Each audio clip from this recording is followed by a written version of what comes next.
Hi everyone, Jessica Sanders here. Welcome to my unboxing and test review of the Tim Holtz Distress Crayons watercolor kit. I, I was very excited when I saw Tim Holtz demonstrate these in the CHA videos, and I would love to go to CHA myself, but it's a little far.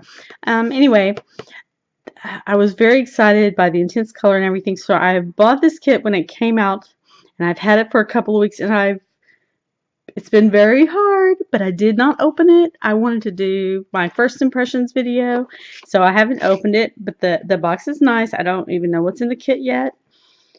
I see it has like some examples. It says, put my glasses on here. Okay, so these are distress crayons. It comes with a mini distress archival ink pad, clear stamp set, acrylic block, paintbrush, sheets of distress watercolor cardstock, and a technique booklet. Okay, so here we go. Let's see what it has.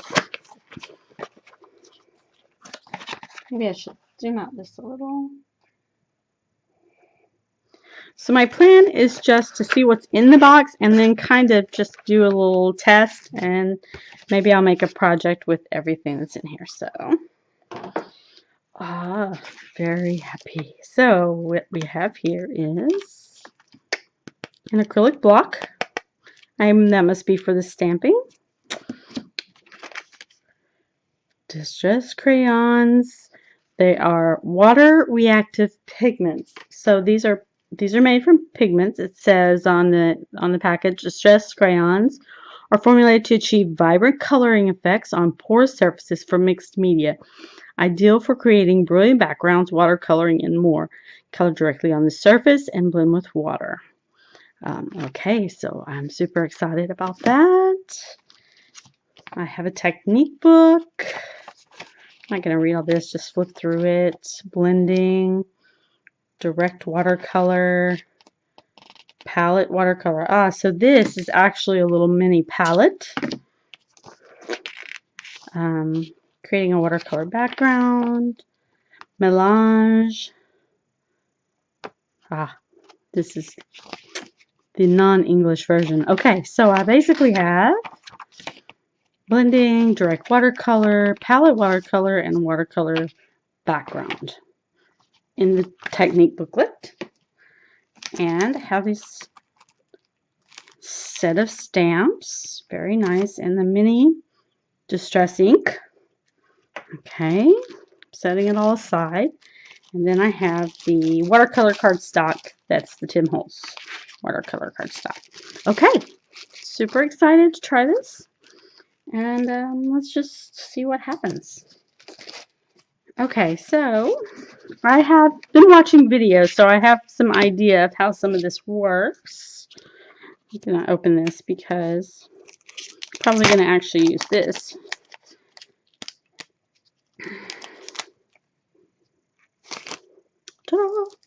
Okay, probably going to actually use that in a minute. And I'll probably use this brush. Here's the brush. Wow, it's a really nice pointed brush. Okay, I'm probably going to use this with the water. I have a water brush, but I'll just use this since I have it. And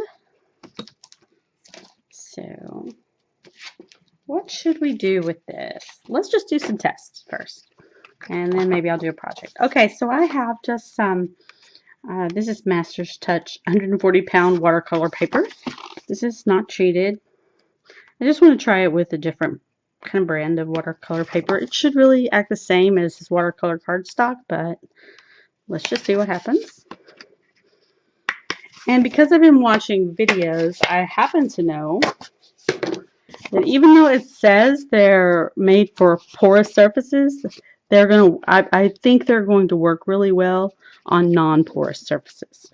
Okay, so I have regular watercolor paper, Gessoed, and I have some glossy cardstock, and this is the Tim Holtz cardstock, watercolor cardstock. So let's start with this because this is what came with it.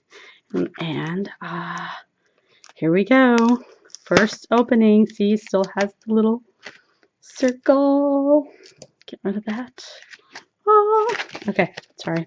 Just had a moment there. Let's just see what these colors are. I'm just going to take them all out. Lay them all down.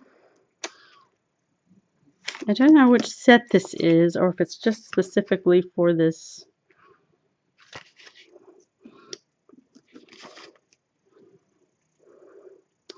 This is Rusty Hinge. Okay.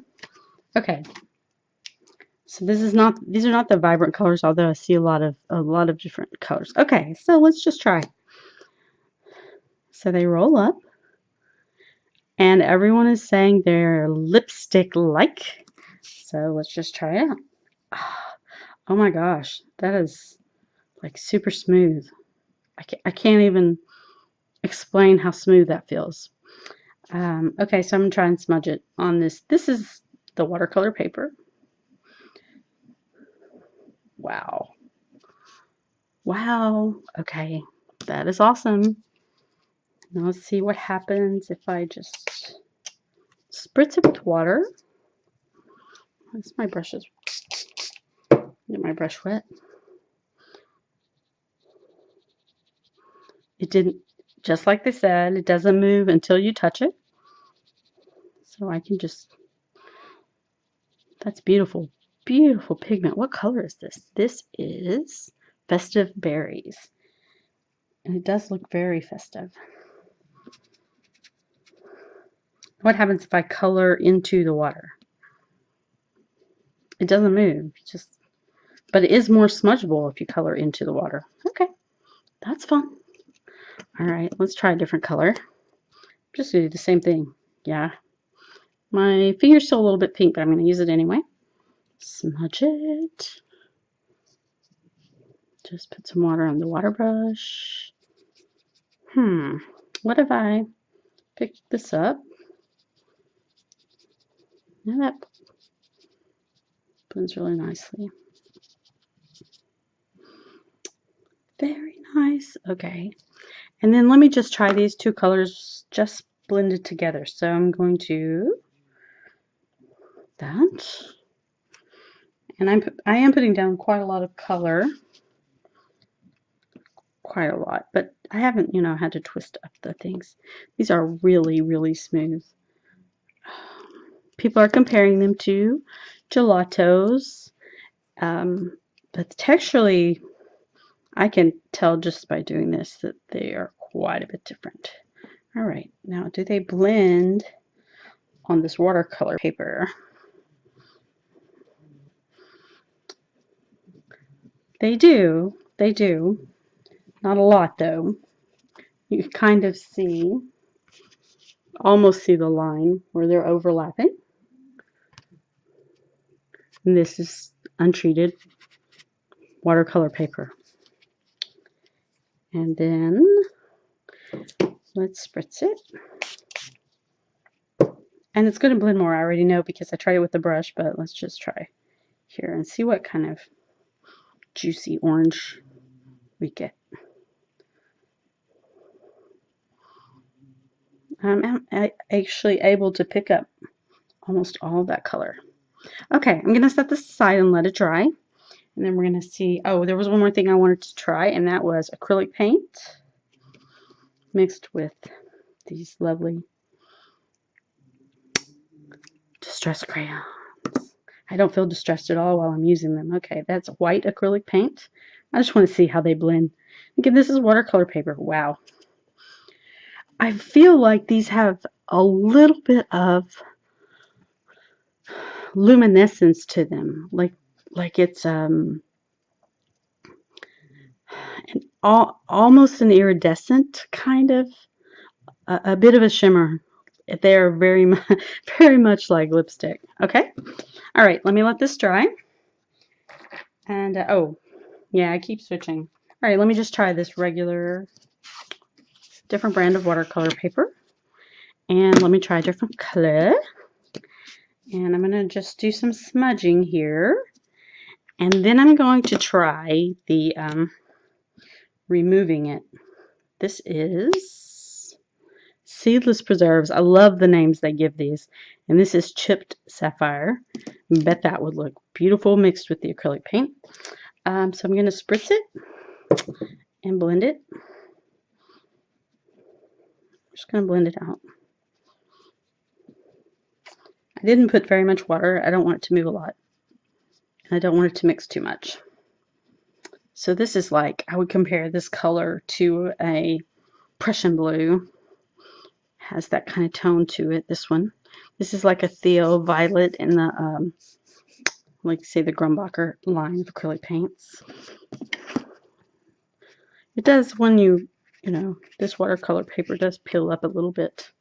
Okay, so what I wanted to see was, can I use a stencil to lift off the color on untreated watercolor paper? I'm so excited about these. I can't wait to see what I can do. This is just a test. Okay, here we go. So, just gonna, I think because they're wet and I'm kind of, I can see the color lifting though, but it is peeling this paper, this watercolor paper a little bit. Ta-da! Okay, so it does come up some, but because this is untreated watercolor paper, it's sunk down into the paper a little bit. Also because I wet it, that made it sink into the paper. So let's try without wetting. What happens? Let's just smudge it. No wetting. See if this works. Oh yeah, that works better. Ta-da! Okay. Nice. Very nice. Now, of course, you know, this is just me experimenting. What happens if I do this acrylic paint? So I think there's no problem combining these with acrylics because they're water-based media. And it's just going to add a nice little touch, I think. Okay, I'm going to clean my stencil really quick. So this really just, the acrylic went underneath the edge of the stencil. Alright, so let's set this aside and we'll also let this dry. And I'm going to pick these back up in a minute and see how they look once they're dry. Okay, next, this is what I've been itching to do, is to try them on gesso and glossy cardstock. So here we go. This is gessoed watercolor paper. You may be able to see, can't tell if you can see, but it's not completely gessoed. There are spots where it's not gessoed. And this is glossy cardstock. And I think these are going to work great on glossy paper because of their properties that Tim has been talking about. So let's try this color. We haven't tried it yet. Peeled paint. And I'm just going to lay it on, just so smooth. And I think it will look really nicely with the fossilized amber. Ooh, that's pretty. These are pretty colors. Okay, now then smudging. Maybe I should have made circles. And do they smudge together? How do they blend? How do they blend? Now this is, keep in mind, this is completely dry, no water. And as I understand it, you know, if you lay it on thicker, you get a better result. These are made to lay on thick, not thin. Really, truly they are. All right, it's a nice blend. You can see where the texture of the watercolor paper and the gesso is coming through. Let me look.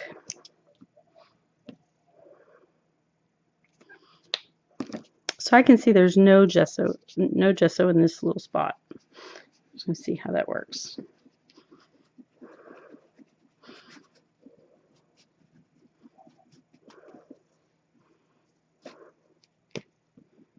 Oh, by the way, this is Rusty Hinge. Definitely has a nice rust color. Okay, so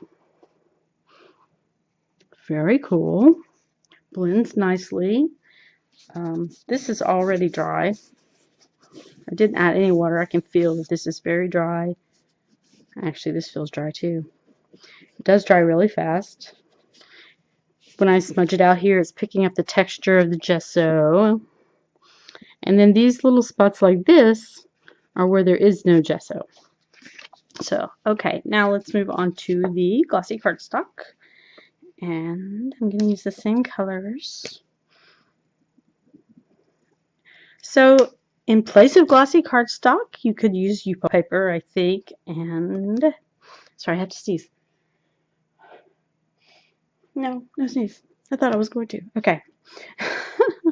Okay, live TV. In place of glossy cardstock, I believe you could use Yupo or some sort of non-porous. This is non-porous.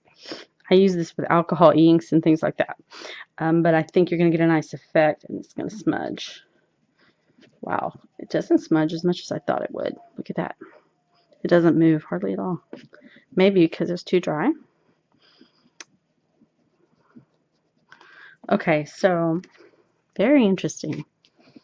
I thought it would move more on the glossy paper than it does on the gesso, but it actually even I think moved more on the watercolor paper. Maybe. Let me try another little spot here. Maybe I didn't put on as much color because it's glossy. It doesn't go down as easy. Let's see. It does blend really nicely, but it just doesn't go, doesn't extend as far as I thought that it would. That's what I'm trying to say. Let's see. And how do these blend? But like I said, because of the texture, there's not much texture on this paper. There's texture on this paper.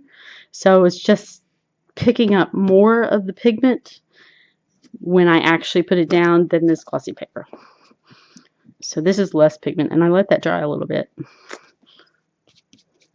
And you get little bits of pigment this way. Little spots. Okay.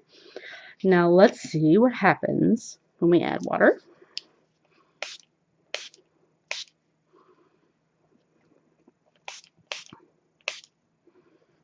Now this is not supposed to wick, but I think you can see it actually does wick when it's on gesso. So actually, it's kind of a nice effect. But this is on gesso, so there's a lot of the pigment sitting on top of the paper. Now, what about this glossy? I'm just going to spritz this.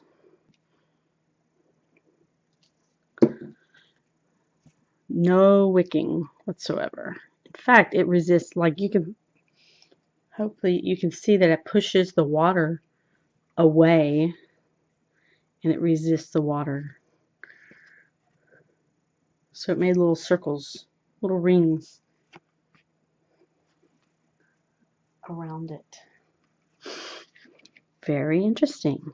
Now, of course, you know me, I love alcohol and playing with alcohol and paints and things, so I want to see what happens. I think it's going to be like acrylic paint, and just when I drip alcohol in here, it's going to disperse and make nice little rings. This is on gesso.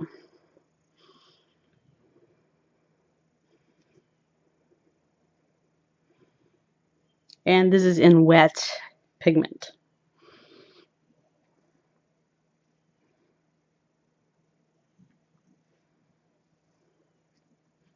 So yeah, it does just that. It pushes the color away. And then on glossy, and that is wet. Like I said, this is all an experiment. Have not tried these before. These are my first impressions. I like to give you my first impressions on a product that I'm trying. Nothing happens, nothing at all on this glossy cardstock. Totally not what I expected. I completely expected it to move more than it does on the gesso. So I was wrong about that one. Okay, so then I need to move this and let this dry a little. Let me get another piece of the Gessoed paper. Move that out of the way because I want to try the removing it with, what are we removing it with? Using the stencil to remove it. I'm just going to do some scribbling. I have some on there. This is dry. Okay. And I'm going to smudge this and smudge this. Wow, that color is just stunning. Love it. And you can see, you know, texture from the gesso. Very nice. You can see that it blends together nicely. Okay, let's try my stencil. And a baby wipe. I have seen people use like a paper towel. Don't think with a wet paper towel, I don't think that's going to work as well as baby wipe. And I'm just going to pick up a little. And this is, again, Gessoed watercolor paper. I see also that as I picked up the blue, I blended it into this, what color is that? I think I already said it. Festive Berries. I blended it into the berries and got a purple. Okay, look at that. That is really nice. It comes just straight off. Now it is fresh. It hasn't been there very long. Straight off. Now let's try it on the glossy paper. Now what I expect to happen is for it to be easier to come off this glossy cardstock, but based on my other assumptions, which were completely wrong, don't know about that. Okay. Oh yeah, look, straight off. So it left the kind of background image or ghosting effect. Wow, completely, almost completely. But it just didn't move very much like I expected it to. And this one left behind and still blended with the other color that I had on my white. What if I took it to clean? Let me turn this. I like to do what ifs. See, this blended with the blue, but now I have clean. Just want to see how the pink, the Festive Berries looks. Oh, and look, it blends out. See, I pulled that color out and blended it out more. Ta-da! Okay, so these are a lot of fun. I'm going to have so much fun with these, I can see. So I believe you get the same effect if you use Yupo or the glossy cardstock. I want to try this a little bit more with the glossy cardstock because I'm curious as to why this didn't really blend very well. This didn't blend very well, but it was easy to take off. So Yupo, you get the same effect, I think. Set that kind of here, I guess. And just try glossy cardstock. Let me try different colors. Try this color. Okay, so what I'm seeing when I do this, make a circle, right? There's no texture on this glossy cardstock. When I color on this Gessoed watercolor paper, I think you can see the difference in the amount of pigment that goes on.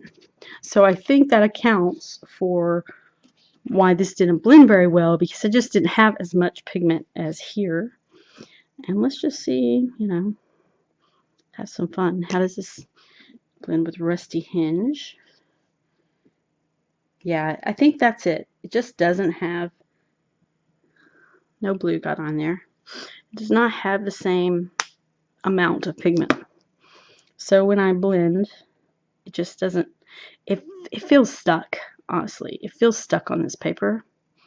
Obviously it's not, because you can take it away with a baby wipe. It feels stuck here though. Now what if I spritzed it just a little and then blended it? Now it moves. Okay, so see, you've got that nice green color.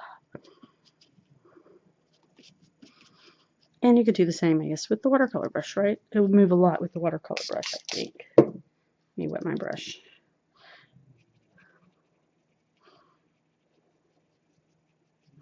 Yeah, so it's going to move with the watercolor brush. Picks right up. So I think this could be a lot of fun on the glossy paper, but you're not going to get the same effect as you get on the Gessoed paper, which is good to know. I'm going to put some clean water. Get the rest of that pigment off my brush. My brand new Ranger brush. So pretty. Okay. Nice. Alright, now let's see what happens. This new. Now it's been sitting here drying, so yeah, it still smudges. Didn't know if it would or not. Makes a nice green color. Mixing that orange and that blue. The rusty hinge and chipped sapphire. Sapphire is my birthstone. Love it. Okay, so it doesn't move very much, but it does blend really nicely. Now I'm going to do the water spritz. Again, it wicks on this Gessoed watercolor paper.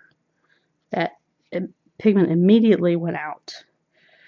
The question is, does it wick on untreated?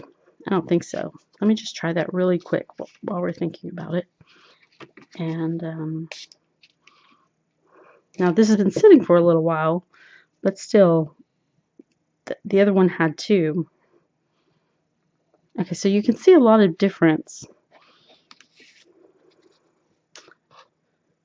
Untreated watercolor paper has the pink on it. Gessoed watercolor paper.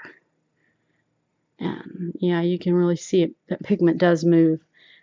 It's important to know these things. Okay, so when you're using it, you know what to expect. And yeah, it blends just right out. Now someone might call that a muddy mess, but ooh, that is a nice color. And then with the paintbrush, I'm just going to, I'm working on the wet, already spritzed pigment. And basically, you can just pick up all of that pigment. I mean, it all picks up. The only place it's left dark is where there was no gesso.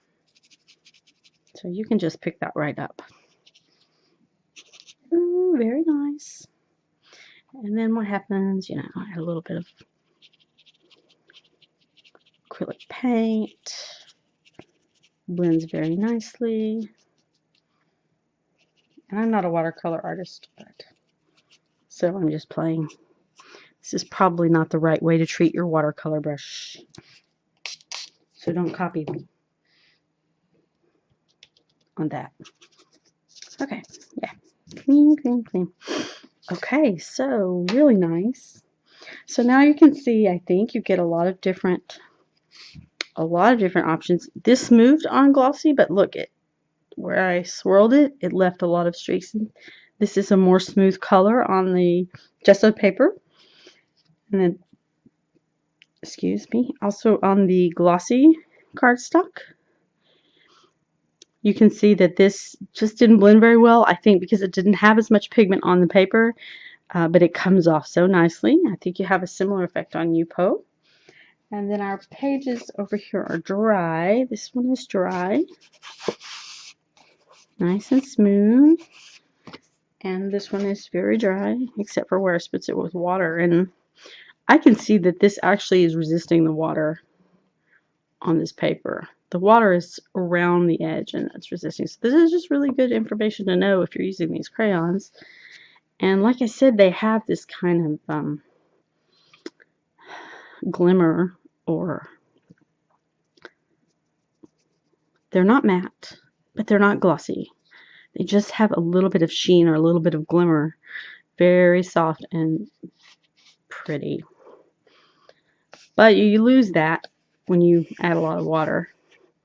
You lose that glimmery effect. Do they look glimmery on this? Yeah, they do. So adding the water, though, kind of takes away that glimmeriness. And then our first watercolor paper, still not quite dry on gesso, but really nice pigments. Really nice blending and movement. They do wick on the Gessoed watercolor paper. They did not wick on here, on the glossy paper. They did not wick on the untreated watercolor paper. So those are all good things to know. And I have been talking for a long time now. So these are my first impressions of the Tim Holtz Distress Crayons. They are lovely, luscious, full of color crayons, and they just, I'm so excited to be using them. I'm going to make a project. That'll have to be a separate video because this one is already really long. But thank you for watching. If you have any questions, just leave them in the comments below. And I will see you later. Bye.